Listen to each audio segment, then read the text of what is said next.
I'm Jim Reagan. I worked for NASA for 36 and a half years.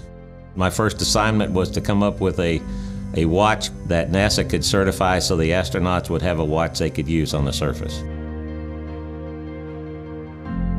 The requirement was any piece of hardware that went on the vehicle had to be qualified. We had 4 brands that submitted the watches. One I ruled out because it wasn't a capable wrist-worn watch like we specified, so we actually tested 3.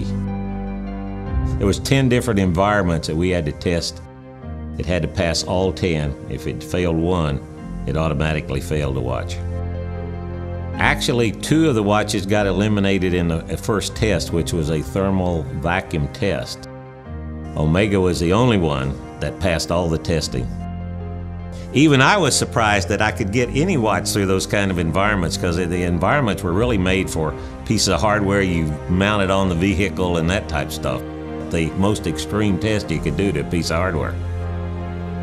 The watch was always a backup, but if you lost the capability of either talking to the ground or having the digital timers they had, or the digital timers when they went out on the lunar surface, the only thing they had to know how long they had been there was the Omega watch that they had on.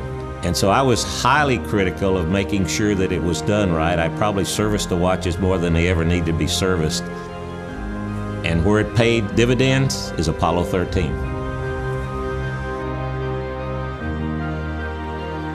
I gave the astronauts the Omega and the other 2 as well to test to see if it met their requirements. And in the end, not knowing what my testing was, they chose the Omega.